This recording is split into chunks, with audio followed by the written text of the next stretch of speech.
तो हेलो दोस्तों, इस वीडियो में हम लोग मोस्ट इंपॉर्टेंट टॉपिक जिसका नाम है पैकेजिंग ऑफ डीएनए या डीएनए का कुंडलीकरण, इसको पढ़ने वाले हैं। और यह टॉपिक हर एक बोर्ड एग्जाम में पूछा जाता है और इस बार भी 2025 का जो एग्जाम होने वाला है उसमें भी पूछा जाएगा। तो आइए सफाचट करते हैं इस टॉपिक को और समझते हैं कि कैसे हम पैकेजिंग कर सकते हैं डीएनए का। तो सबसे पहले हम समझते हैं कि आखिर पैकेजिंग की आवश्यकता क्यों पड़ी डीएनए के लिए। देखिए, मानते हैं कि एक कोशिका है, इस कोशिका के अंदर केंद्रक होता है, ठीक है, और केंद्रक के अंदर क्या होता है, तो डीएनए होता है। और अगर मानव कोशिका की बात करें तो मानव कोशिका के अंदर जो केंद्रक होता है, उस केंद्रक के अंदर जो डीएनए होता है, इस डीएनए की लंबाई लगभग 2.2 मीटर होता है। अब कैसे 2.2 मीटर होता है इसके बारे में बात करेंगे, परंतु हम ये समझते हैं कि एक ऐसी छोटी कोशिका, हमारे शरीर की एक ऐसी छोटी कोशिका जो अपनी आंखों से हम देख नहीं पाते हैं, उसके अंदर केंद्रक, तो केंद्रक भी तो नहीं दिखेगा, यानी कोशिका नहीं दिखेगा तो केंद्रक भी नहीं दिखेगा। यानी एक ऐसी छोटी कोशिका जिसके अंदर 2.2 मीटर लंबा डीएनए क्या है, व्यवस्थित है। How is it possible? Daya, कुछ तो गड़बड़ है। 2.2 मीटर लंबाई का मतलब लगभग दोनों हमारा हाथ फैला देंगे ना, तो इतना लंबा लगभग डीएनए इस नहीं दिखने वाली कोशिका के अंदर केंद्रक में व्यवस्थित है। ये कैसे पॉसिबल है? इसका मतलब दया, कुछ ना कुछ तो गड़बड़ है इसमें। कैसे इसमें पैकेजिंग हुआ है, तो इस टॉपिक को हम समझने वाले हैं कि 2.2 मीटर होता कैसे है और कैसे इस कोशिका के अंदर जो केंद्रक है, न्यूक्लियस है, इसके अंदर व्यवस्थित है। ठीक है, तो सबसे पहले एक सिंपल सा हम डीएनए बनाते हैं। तो एक नॉर्मल सा डीएनए है। इस डीएनए के एक फेरे में टोटल 10 नाइट्रोजन क्षार के युग्म होते हैं। कितने? 10 नाइट्रोजन क्षार के युग्म होते हैं। ठीक है, यानी टोटल युग्म में 20 हो जाएंगे। तो एक फेरा में अगर कोई पूछे आपसे कि कितने नाइट्रोजन क्षार होते हैं, तो कितने होते हैं? 10 युग्म में होते हैं। और इनकी लंबाई, यानी एक फेरे में डीएनए या नाइट्रोजन क्षारों की लंबाई जो होता है लगभग ये 34 एंगस्ट्रॉम का होता है। कितना होता है? 34 एंगस्ट्रॉम का होता है। तो अगर 10 नाइट्रोजन क्षार के युग्मों की जो लंबाई है ये 34 एंगस्ट्रॉम का है, तो अगर हम दो क्षार युग्मों के बीच की दूरी को निकालें तो क्या करेंगे कि इसे 10 से इसमें भाग देंगे। इसको मीटर में बदले तो हम जानते हैं कि सर कि एक एंगस्ट्रॉम में 10 के पावर 9 मीटर होता है। कितना होता है? 10 के पावर 9 मीटर होता है। तो अगर हम इसमें भाग दे देंगे तो निकल जाएगा, तो 3.4 और बटा 10 के पावर, अब देखिए ये 10 के पावर 9 मीटर, तो भाग देंगे इससे तो कितना निकलेगा? तो ये निकलेगा 0.34 और ये बट्टा में है तो ऊपर जाएगा तो कितना हो जाएगा? गुणे 10 के पावर -9 मीटर। ठीक है, तो ये हो जाएगा एंगस्ट्रॉम में, इतना मान हो जाएगा। तो इसका मतलब हुआ कि सर अगर 10 नाइट्रोजन क्षार की लंबाई टोटल 34 एंगस्ट्रॉम है, तो दो नाइट्रोजन क्षार के बीच की दूरी एंगस्ट्रॉम में 3.4 एंगस्ट्रॉम होगा और मीटर में 0.34 गुणे 10 के पावर -9 मीटर होगा। ठीक है, अगर हम मानव के डीएनए की बात करें तो मानव के डीएनए में टोटल नाइट्रोजन क्षार की संख्या कितना होता है? तो 6.6 गुणे 10 के पावर 9 होता है। ठीक है, इतना क्या होता है? नाइट्रोजन क्षार होता है। तो दो नाइट्रोजन क्षार की दूरी, बीच की दूरी इतना है, तो टोटल नाइट्रोजन क्षार के बीच की दूरी को निकालना होगा, तो इसमें और इसमें हम मल्टीप्लाई कर देंगे। ठीक है, तो यहाँ पे लिख सकते हैं कि मानव के डीएनए की लंबाई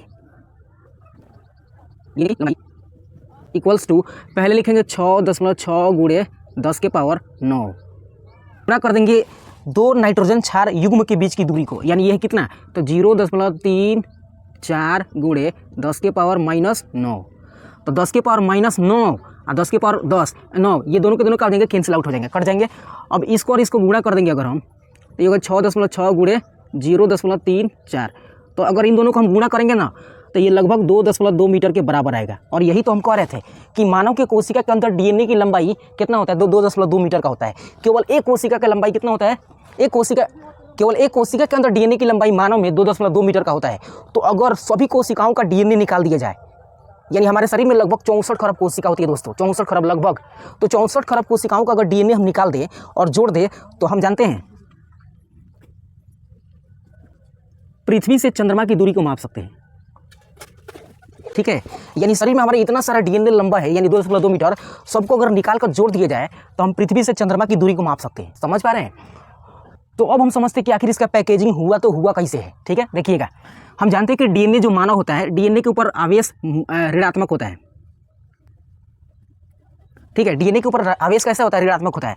और यह ऋणात्मक आवेश जो होता है यह एक क्षार के कारण होता है, जिसको हम बोलते हैं फॉस्फेट समूह। और फॉस्फेट समूह का फॉर्मूला होता है H3PO4। H3PO4, इसके ऊपर माइनस चार्ज होता है। तो इसी फॉस्फेट समूह के कारण डीएनए का जो आवेश होता है ये ऋणात्मक होता है। ठीक है, तो क्वेश्चन पूछा जाता है कभी कभी कि डीएनए के ऊपर कौन सा आवेश होता है? तो माइनस का होता है। किसके कारण होता है? तो ये फॉस्फेट समूह के कारण होता है, अर्थात H3PO4 के कारण होता है।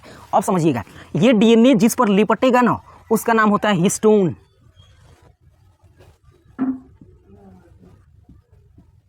और इसके ऊपर होता है माइनस प्लस का आवेश, क्या होता है, प्लस का चार्ज होता है हिस्टोन के ऊपर। और डीएनए की पैकेजिंग कर रहे हैं तो हमारे लिए हिस्टोन 5 प्रकार के चाहिए। कितने? 5 चाहिए, 5 प्रकार के, मतलब हिस्टोन 5 प्रकार के होते हैं। अब कौन कौन से होते हैं, तो इस डायग्राम में आपको एक H1 हिस्टोन दिख रहा है, ये वाला। बाकी 5-4 प्रकार के कौन कौन से होते हैं यहाँ पे हम लिख देते हैं। H4 भी होता है, यानी 5 प्रकार के जो हिस्टोन होते हैं वो होते हैं H2A, H2B, H3 और H4। आई को यहाँ पे H1 है, ठीक है। अब देखिए, जब डीएनए का पैकेजिंग होगा ना, डीएनए का पैकेजिंग, तो इन्हीं हिस्टोन प्रोटीन जो 5 प्रकार के हैं, जिसमें एक H1 को छोड़कर ये 4 को जो बच रहा है, ये चारों जब डीएनए का पैकेजिंग होता है ना, तो इनकी संख्या 2-2 लगती है। कितना लगता है? 2। यानी H2A 2 लगता है, H2B 2 और H3 2 और H4 भी कितना लगता है? 2। यानी सब डबल डबल होते हैं। तो ऐसे टोटल हिस्टोन प्रोटीन की संख्या कितना हो जाएगा? 8 हो जाएगा। क्या हो जाएगा? 8 हो जाएगा। इसको छोड़कर, H1 को छोड़कर, क्योंकि H1 का काम कुछ और है, हालांकि है तो ये हिस्टोन प्रोटीन, लेकिन इसका काम कुछ और है। बट ये दो ग्रुप में ना, ये टोटल कितना हो जाता है? 8 हो जाते हैं। और 8 हिस्टोन के ग्रुप को हम ऑक्टोमर बोलते हैं, ऑक्टोमर बोलते हैं, ठीक है। क्या बोलते हैं? ऑक्टेमर, यहाँ पे ऑक्टेमर बोलते हैं। यानी हिस्टोन के 8 ग्रुप को क्या बोलते हैं? ऑक्टेमर, ठीक है। जो कुछ इस तरह से होते हैं। इसके इस साइड में भी एक होगा यहाँ पे, ठीक है। यानी 4 बॉल आगे और 4 बॉल पीछे अगर रख दे तो ऐसी संरचना को हम ऑक्टोमर बोलते हैं। क्या बोलते हैं? ऑक्टोमर। और इनमें से एक संरचना को हम बोलते हैं न्यूक्लियोसोम, ठीक है। तो केवल ये 4 को जो टाइप्स है ना हिस्टोन के, ये 4 को जोड़ा में आते हैं, यानी टोटल 8 को आते हैं, ठीक है। और इनके एक संरचना को हम क्या बोलते हैं? न्यूक्लियोसोम कहते हैं। एक संरचना को क्या बोलते हैं? न्यूक्लियोसोम। और हमने यहाँ पे न्यूक्लियोसोम का स्ट्रक्चर बनाया है। अब आगे समझिएगा क्या होता है। इसी न्यूक्लियोसोम के ऊपर ना एक फेरा का डीएनए लिपटा होता है, इतना है। ये 2.2 मीटर का डीएनए जो है ना, ये लिपटा होता है। यानी ऐसे बहुत सारे ग्रुप में होते हैं, एक नहीं होता है। यानी 8 संरचना वाला जो ऑक्टोमर है, ठीक है, ये एक नहीं होता है। ऐसे बहुत सारे हजारों की संख्या में, लाखों की संख्या में, बहुत ज़्यादा अधिक संख्या में पाए जाते हैं। और इसी के ऊपर लिपटा होता है। अब कहेगा सर लिपटा है तो खुल तो नहीं जाएगा ना? नहीं खुलेगा। देखिए कैसे, हमने कहा कि हिस्टोन के ऊपर प्लस चार्ज होता है, ठीक है। और इस डीएनए जो इसके ऊपर लिपटा है, यहाँ पे देखिएगा, ये डीएनए जो इसके ऊपर लिपटा है, इसके ऊपर कौन सा चार्ज होता है? तो इसके ऊपर माइनस का चार्ज होता है। और प्लस माइनस दोनों विपरीत आवेश है, दोनों एक दूसरे से सट जाते हैं, अटैच हो जाते हैं।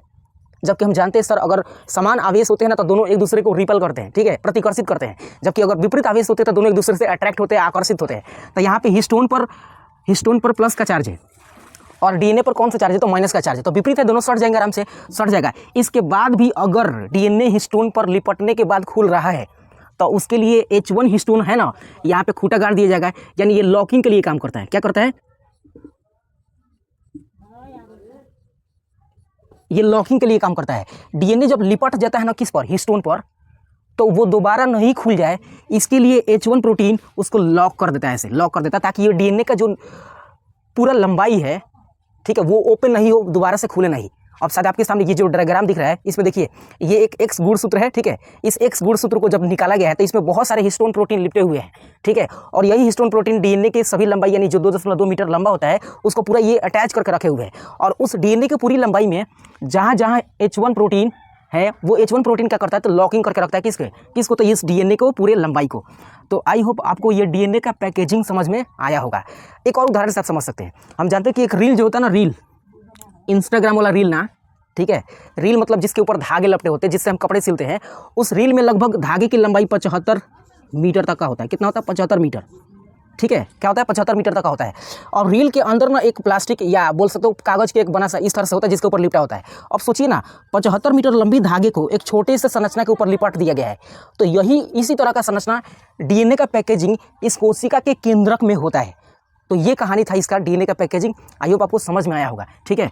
तो इस वीडियो को यहीं पे एंड करते हैं। और अगर आपको भी कोई टॉपिक से संबंधित डाउट है या प्रॉब्लम है, ठीक है, कोई भी सब्जेक्ट हो, चाहे फिजिक्स, केमिस्ट्री, मैथ्स, जो भी हो, उन सबको डाउट को कमेंट्स में पिन कीजिएगा, ताकि इसके ऊपर हम वीडियो और बना सकें।